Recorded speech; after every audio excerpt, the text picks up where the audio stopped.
Hi, namaste everyone, and welcome to my channel called Zuzanareacts, where I learn all about Bharat with your help, and I just share my thoughts as I go along as someone from Central Europe, more particularly Slovakia. So today we will continue with the spiritual series, and we will look into a video by Indian monk on how the universe was created according to Hinduism. Many of you have mentioned this video to me, so I'm very curious about what is the Hindu concept when it comes to origins of the universe. So, without further ado, let's hit it. That has always puzzled mankind. How was it created? And who is responsible for creation? In Hinduism, there are many theories about how the universe was created in the earliest days. Let's explore some of them. In Hinduism, the universe is not one single entity. There are an infinite number of universes that are constantly being created and destroyed. In other words, we live in a universe that belongs to a multiverse. A universe will ultimately die, but the multiverse lives on. Mhm. Lord Vishnu is a personification of this multiverse. According to Hinduism, Lord Vishnu was asleep in the cosmic ocean of all causes before the creation of the universe.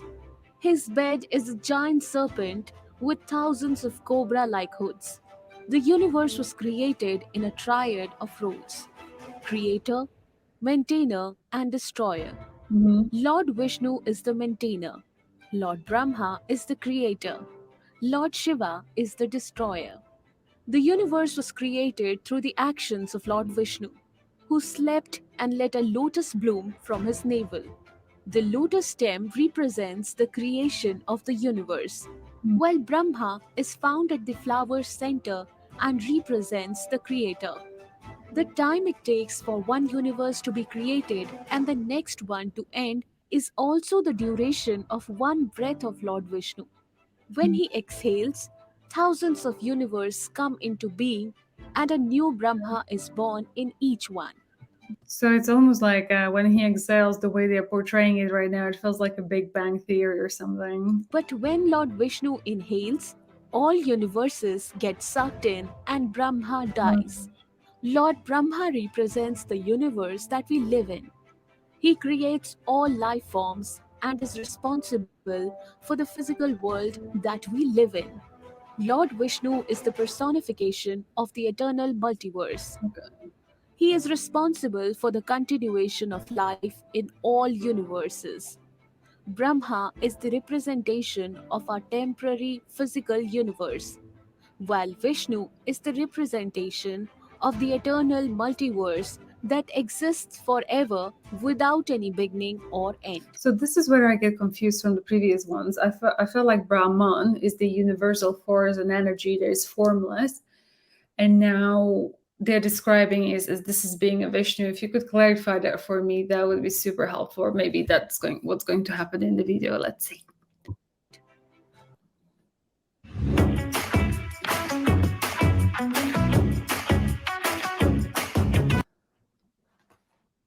The current universe represented by Brahma is not permanent. In fact, it's quite temporary. Brahma only lives for 100 years and then he dies and a new universe will be born. Now, let's talk about time Mhm. measurements. Brahma lives for 100 years and each year of Brahma has 360 days. And we are currently on the first day of the 51st year of his reign. There are day and night. During the day, Brahma creates life, and during the night, all life he created is absorbed back into him. Therefore, we will only be there for this day of Brahma, which is the first day of his 51st year. But don't be sad. Let me promise you that this is quite a long day. Yug, large units of time. Think of yug as a unit of time that is measured in thousands to millions of years. The Vishnu Puran, an ancient Hindu text, has details about these yug measurements. A Mahayug is made up of four sub-yugs. that are distributed in the ratio of 4 is to 3, 3 is to 2, 2 is to 1.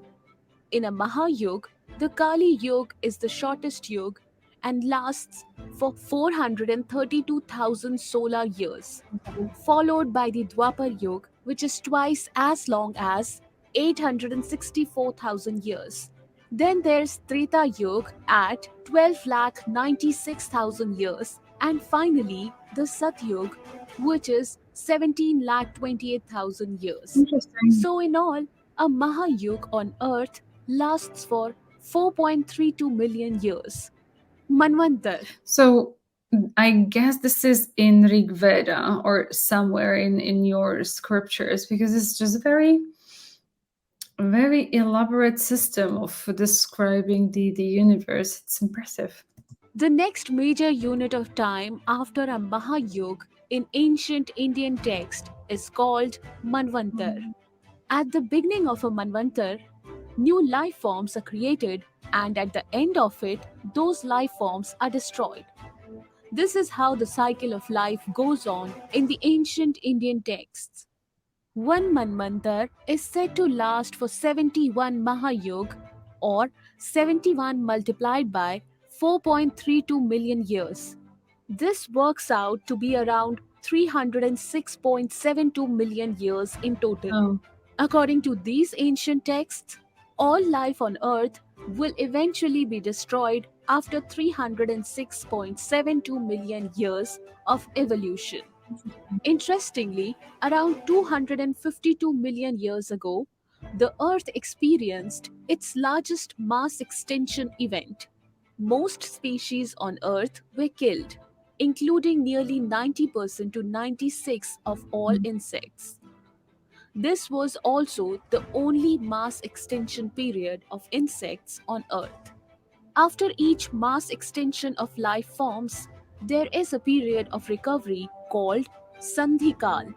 This period lasts for one Satyug or mhm. 1.728 million years. According to the latest estimates from modern science, it is believed that it took around 10 million years for life Oh, on wow. Earth to recover after the Permian Triassic extinction event. As you can see, it took our planet 10 million years to get back to its feet after suffering the greatest mass extinction in history. Kalp, day of the Brahma or universe. The universe has a day too. Just like our day on earth is called Kalp, the time period for one Kalp is said to be equivalent to 14 Manvantars and the Sandhi Kal. So, there are 14 Manvantars and 15 Sandhikals in a Kalp. During the Sandhikal before the first Manvantar, no life has evolved yet. So, one Kalp equal to 14 multiplied by 306.72 million years plus 15 multiplied by 1.728 million years, which makes it one Kalp equal to 4.32 billion years. On the universal scale, one day is said to be 4.32 billion years long. Wow. This day is divided into a period of creation, where life forms are created, and a night period during which no creation takes place. Each of these Hmm. periods is also 4.32 billion years long. In other words, one day of Lord Brahma on the universal scale is 8.64 billion years long. It's interesting to note that, according to modern scientific discoveries, the oldest life form on the earth is 4.28 billion years old. Hmm. Mahakalp. Kalp. Wow. I mean, this is a lot of information, and it seems like it's a lot of precise information that somehow does add up. It's very interesting how that information has been achieved, how it has been channeled. If you have any kind of more insight on that, please do let me know. It's fascinating. A unit at universal scale is further extended with days and years similar on Earth, so that a month at the universal scale is 30 kalp, that is 30 universal days. And a year at the universal scale is 12 such universal months. This enables life forms to rise and fall in Mm. accordance with the karma they have earned. On the universal scale, 100 years are defined as the lifespan of a universe. This is called a Mahakalp. A universe is said to end at the end of its 100 years of age. So, the lifespan of an entire universe is 8.64 multiplied by 30 multiplied by 12 multiplied by 100 billion years, which totals to around Wow. 311.04 trillion years. The This really does blow my mind. I wonder how they came to these calculations. It's fascinating. ancient Indian texts says that our universe is currently on the first day of its 51st year. Mm. During this day, we are in the Kalyug of the 28th Mahayug of the 7th Manvantar. So, we have come to the calculation once again. According to ancient Indian texts, the age of the universe is 50 universal years plus 6 Manvantars plus 7 Sandhi Kal plus 28 Mahayug. 50 universal years equal to 8.64 multiplied by 30 multiplied by 12 multiplied by 50 billion years equal to 155,520 billion years. 6 Manvantars. 6 multiplied by 306.72 million years equal to 1840.32 million years. 7 Sandhi Kal. 7 multiplied by 1.728 million years equal to 12.096 million years. 28 Mahayug. 28 multiplied by 4.32 million years equal to 120.96 million. I mean, this this got me lost long, long, long way ago. I mean, I will not remember any of that, but it's interesting. Years. So, the age of the universe, Wow. as per ancient Hindu texts, is 157.49 trillion years. Wow.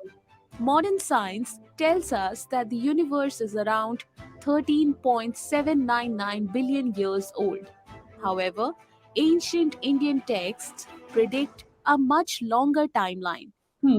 Ancient Indian texts says that the age of the universe is around 311 trillion years. Wow. This video is only an attempt to appreciate the great scale of time on which ancient Indians were working.